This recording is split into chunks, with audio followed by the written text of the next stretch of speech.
Staying with the U.S., questions are growing about Natalie Harp's role inside the White House and the extent of her access and influence as one of President Donald Trump's closest aides.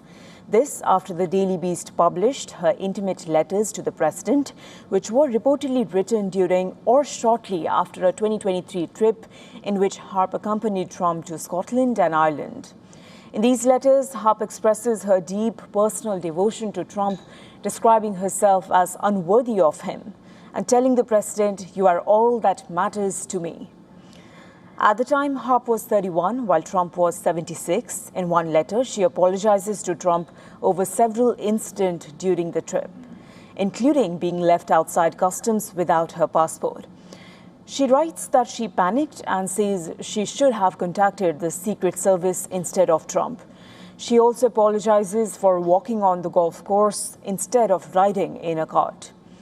In these letters, Harp calls Trump her guardian and protector and emphasizes how badly she wants to earn his approval, writing, quote unquote, "I want things to always be right between us." In one passage, she admits she was envious of women whose only job was to look pretty and talk to him, before adding, "I want that job."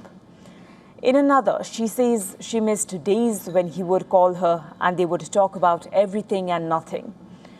These letters were reportedly obtained by author Michael Wolff while he was working on his book about Trump's 2024 campaign. Wolff described the relationship between Trump and Harp as inappropriate for professional setting and said aides believed her influence over Trump was growing despite what he characterized as a lack of experience.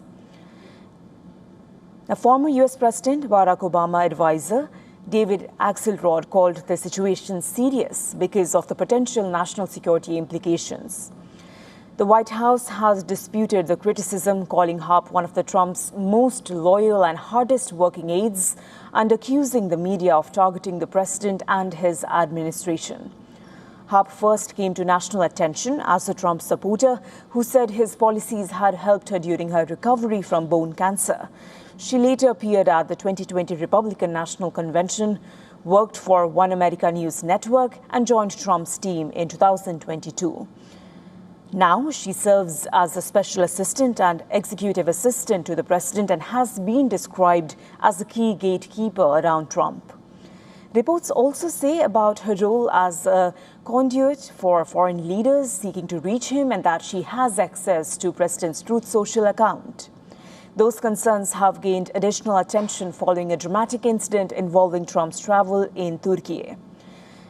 It is being said that Harp was among the small group of people who accompanied Trump after he left Air Force One in a catering truck, while other senior officials and journalists remained behind. Trump then traveled on a separate aircraft amid concerns about an apparent Iranian threat. The episode has intensified scrutiny over who has access to the U.S. president and who may influence his movements and decisions. Now, her estranged brother, Preston, reportedly told CNN that he believes his sister has an unhealthy obsession with the president.